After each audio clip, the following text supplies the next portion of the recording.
الحمد للہ وکفا وسلام علی عبادہ الذین اصطفیٰ اما بعد اعوذ باللہ من الشیطان الرجیم بسم اللہ الرحمن الرحیم سبحان ربک رب العزۃ عما یصفون وسلام علی المرسلین والحمد للہ رب العالمین اللہم صل علی سیدنا محمد وعلی آل سیدنا محمد وبارک وسلم اللہم صل علی سیدنا محمد وعلى آل سيدنا محمد وبارك وسلم اللهم صل على سيدنا محمد وعلى آل سيدنا محمد وبارك وسلم رب يسر ولا تؤسر وتمم بالخير وبك نستعين ربي زدني علما یا فتاح یا فتاح یا فتاح۔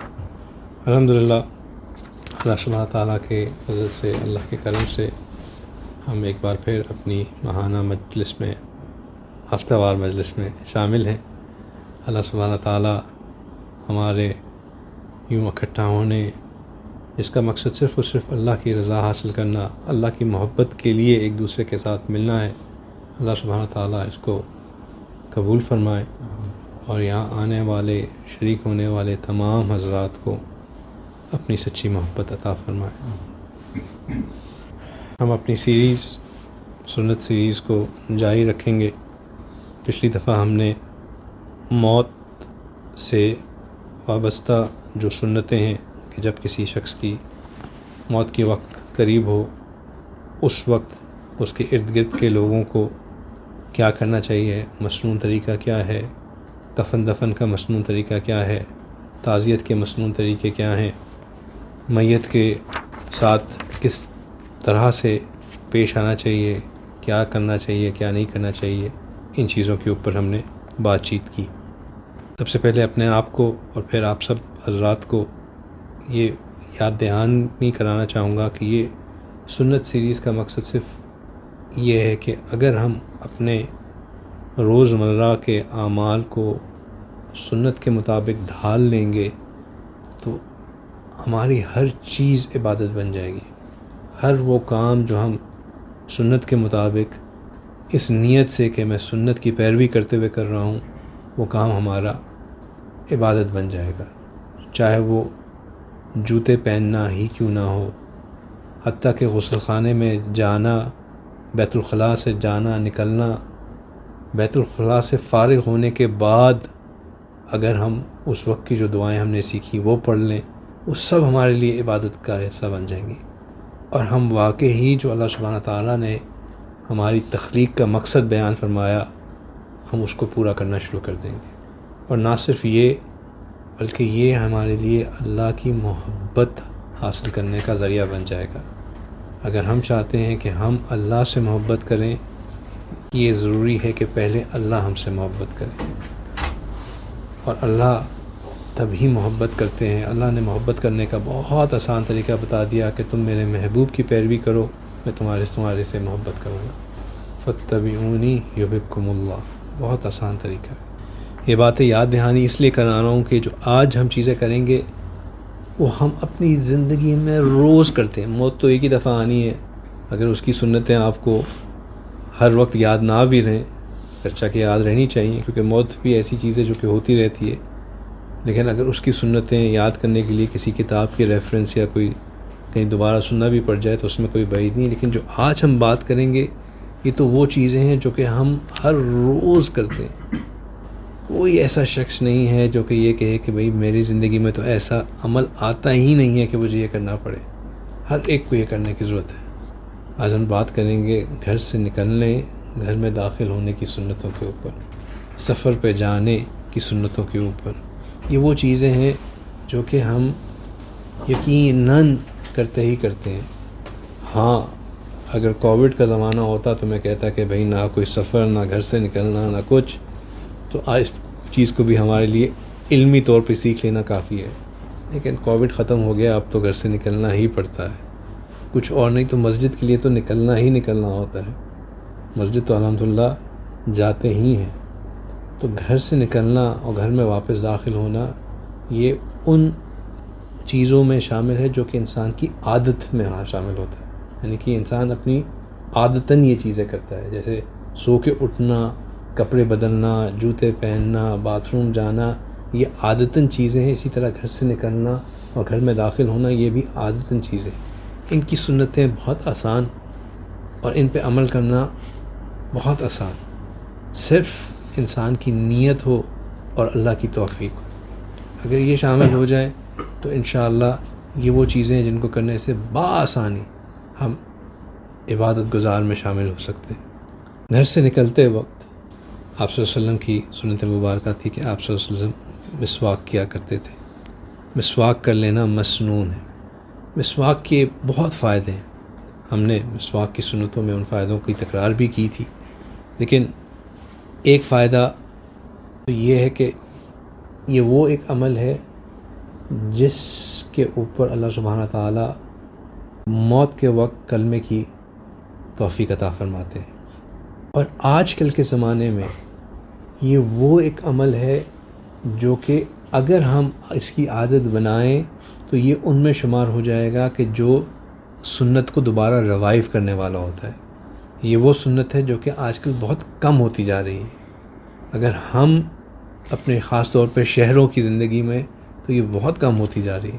اگر ہم اس سنت کو اپنائیں تو یہ وہ عمل ہے جو کہ ہمیں اس درجے پہ لے جائے گی جس پہ آپ صلی اللہ علیہ وسلم نے فرمایا کہ جو میری سنت کو زندہ کرے گا وہ روز محشر میرے ساتھ یوں ہوگا. تو اگر ہم عادت بنا سکیں اپنے ساتھ مسواک کو رکھنے کی، پھر گھر سے نکلنے سے پہلے مسواک کرنا، گھر میں داخل ہونے سے پہلے مسواک کرنا، نماز سے پہلے مسواک کرنا، اقامت اور تکبیر اولیٰ کے درمیان مسواک کرنا، وضو کرتے وقت مسواک کرنا، سونے سے پہلے مسواک کرنا، اٹھ کے مسواک کرنا، یہ وہ چیزیں ہیں.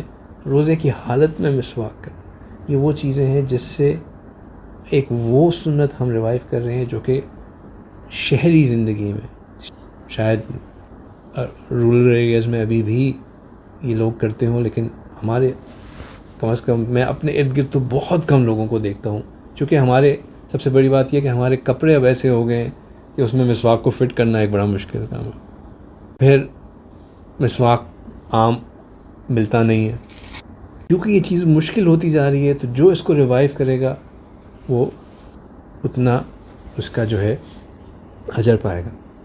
اب کیونکہ یہ مشکل ہے اور اس پہ عمل کرنا اگر ہم چاہتے ہیں تو گھر سے نکلتے ہوئے اگر ہم خوشبو لگا لیں اور اگر جو ہے ہم دانت برش کر کے چلے جائیں اگر موقع ہے جانے سے پہلے، تو پھر بھی نیت ہماری یہی ہو کہ ہم یہ عمل کر رہے ہیں تو اس کا بھی اجر ملے گا. ہاں، گھر میں داخل ہوتے ہوئے مسواک کرنے کے لیے اب برش کیسے رکھیں گے ساتھ، اس پہ تھوڑی سی غور فکر کرنے کی ضرورت ہے. لیکن کم از کم جاتے وقت تو ہم اگر اپنے برش دانت کر لیں اور نیت ہی ہو کہ ہم مسواک کا عمل کر رہے ہیں تو کم از کم اس کا اجر ضرور مل جائے گا انشاءاللہ. یہ بہت ہی مختصر سی اور سادہ سی لیکن اتنی طاقتور دعا آپ صلی اللہ علیہ وسلم نے سکھائی کہ جو شخص گھر سے نکلتے ہوئے یہ دعا پڑھ لیتا ہے وہ اللہ کی حفاظت میں آ جاتا ہے. بسم اللہ توکلت علی اللہ ولا حول ولا قوت الا باللہ. بہت ہی سمپل، بہت ہی آسان. یہ بچپن سے اس کی بچوں کو بھی عادت ڈالیں. بلکہ میں نے اپنی زندگی میں تو یہ دیکھا ہے کہ اگر ہم اس نیت سے کہ ہم بچوں کو بھی سکھائیں اور خود با آواز بلند پڑھ لیں تو خود اپنے لیے بھی اس پہ عمل کرنا آسان ہو جاتا ہے اور بچوں کو انڈائریکٹلی ایک ریمائنڈر بھی جاتا رہتا ہے ان کو بھی.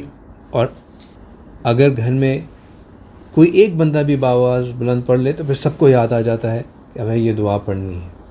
جو شخص یہ دعا پڑھ لیتا ہے بسم اللہ توکلت علی اللہ کہ میں نے اللہ پہ توکل کیا، ولا حول ولا قوت الا باللہ، اور اللہ کے سوا کوئی طاقتور نہیں، اللہ کے سوا صرف اللہ ہی ہم تمام چیزوں کے اوپر قوت رکھنے والے، تمام چیزوں کے اوپر طاقت رکھنے والے ہیں.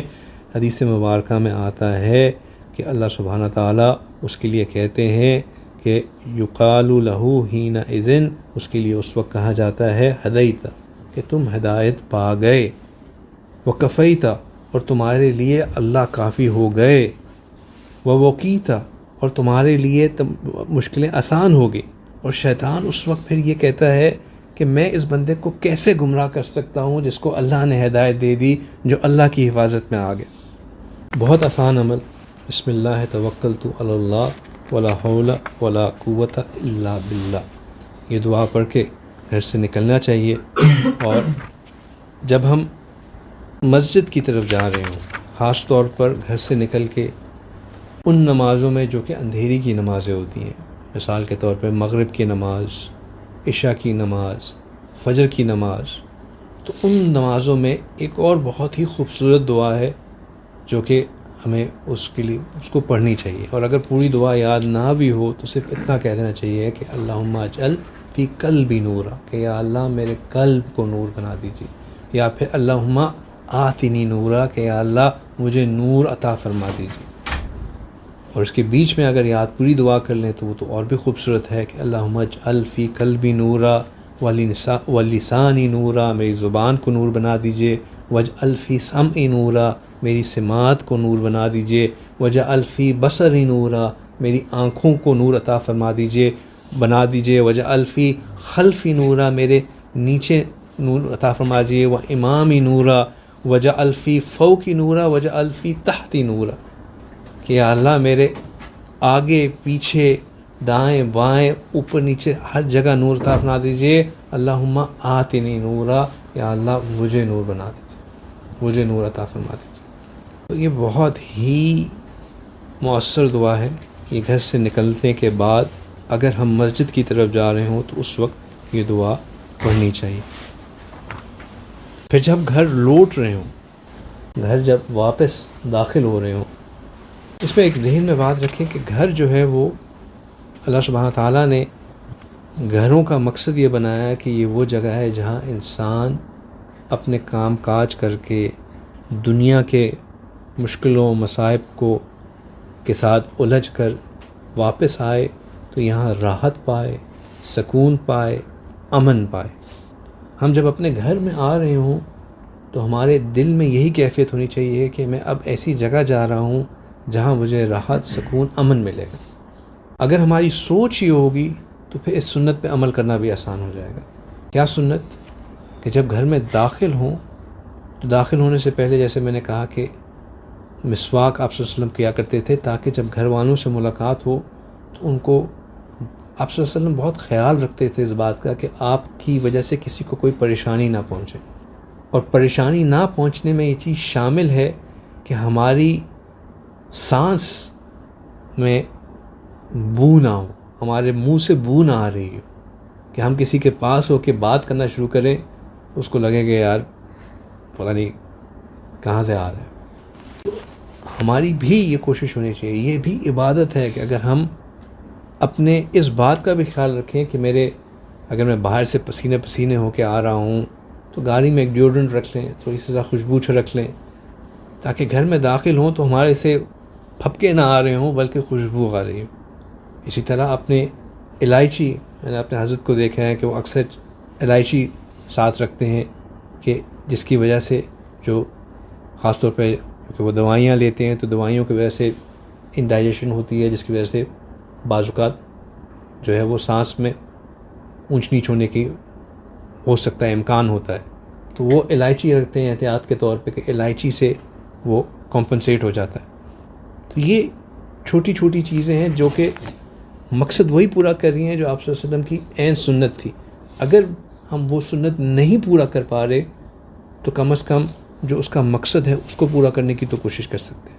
گھر میں داخل ہوتے ہوئے مسواک کرنا یا جو میں نے ساری باتیں کہیں ان کو کرنا، داخل ہونے کے بعد ایک بہت ہی اچھی اور سمپل سی دعا ہے، اس کو پڑھنا، اور پڑھنے کے بعد پھر السلام علیکم کہنا، گھر والوں کو باعزاز بلند سلام کہنا، اور چہرے پہ مسکراہٹ ہونا۔ جب گھر میں داخل ہوں تو چہرے کے اوپر، جب ہم گھر میں داخل ہو رہے ہوں تو گھر والے بھی خوش ہو رہے ہوں کہ ہم داخل ہو رہے ہیں، اور ہم بھی خوش ہو رہے ہوں کہ ہم گھر آ رہے ہیں۔ نہ تو ہمیں ایسا ہونا چاہیے کہ جب ہم گھر میں آ رہے ہوں تو گھر والے کہیں چلو بھائی ماشاء اللہ آ گیا، بھاگو اپنی اپنی جگہ، سب وہ کیا ہے کہ چلے چھوڑے کہ آپ گھر والوں کو ایسا محسوس نہ ہو کہ بھائی اب ایک مصیبت آنے والی ہے، جب تک وہ گئی ہوئی تھی جان بچی ہوئی تھی، اب جو ہے پتہ نہیں ہم، نہ بچوں کو ایسی فیلنگ ہو، نہ ہمیں، نہ گھر والوں کو. اس لیے کیونکہ مقصد گھر کا یہ ہے کہ وہ ایک راحت کی جگہ ہے، امن کی جگہ ہے، سکون کی جگہ ہے. اپنے گھروں کو ایسا بنانا ہے. اور یہ عمل اگر ہم خود ایسا کرنا شروع کریں گے، چاہے اگر آپ لائف مینجمنٹ کی بکس اٹھائیں تو وہ بھی آپ کو یہ سکھاتی ہیں کہ leave your stress behind the entry of your house. Enter your house without the stress that you are carrying outside the house. اس اسٹریس کو باہر ہی چھوڑ کے داخل ہو جائیں.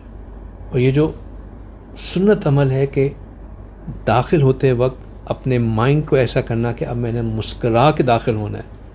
یہ جو اپنے اوپر ایک to force a smile on yourself, کبھی کر کے دیکھیں، واقعی ہی وہ آپ کو فورس کرتی ہے کہ آپ اپنے مائنڈ سیٹ کو چینج کریں، آپ کی سوچ کو تبدیل کرنے پہ مجبور کرتی ہے. اور جب آپ یہ کرنا شروع کرتے ہیں تو آپ کا ایک ریلیف ملتا ہے. آپ کو پتہ ہوتا ہے کہ میں نے اب آگے سب سے خوش ہو کے ملنا ہے، محبت سے ملنا ہے، پیار سے ملنا ہے. کیا دعا پڑھیں؟ اللہم انی اسألک خیر المولج و خیر المخرج، پھر بسم اللہ ولجنا و بسم اللہ خرجنا و علی اللہ ربنا توکلنا، پھر السلام علیکم. اور اگر گھر میں کوئی بھی نہ ہو تو گھر میں نیک فرشتوں کو سلام کرنا، اور اگر نیک جن آپ کے گھر میں ہیں تو ان کو بھی سلام کرنا ہے. ہاں، اس میں اگر وعلیکم السلام کا جواب آ گیا تو پھر جو آپ کے اوپر گزرے گی اس کے میں کوئی گارنٹی نہیں دے سکتا، لیکن مشکل ہے کہ جواب آئے. اندھیرے میں آپ رات کو آئیں، ابھی لائٹ بھی نہ آن کی، السلام علیکم، ویسے کہیں سے کونے سے آواز ہے وعلیکم السلام، ہو سکتا ہے. لیکن ڈرنے والی اس میں بھی کوئی بات نہیں. جس نے وعلیکم السلام کہا وہ یقیناً نیک ہی جن ہوگا. گھر میں داخل ہونے سے پہلے نوک کر دینا بہتر ہوتا ہے، خاص طور پہ اگر گھر میں جوان بیٹیاں ہوں، والدہ ہوں، بہن ہوں. اگرچہ کہ محرمات ہی ہیں لیکن پھر بھی نوک کر دینا، کسی طرح سے اطلاع دے دینا کہ آپ گھر میں آ رہے ہیں، یہ بہتر ہوتا ہے، تاکہ آگے آنے والے بھی اپنے آپ کو ذرا تیار کر لیں آپ کے آنے کے لیے.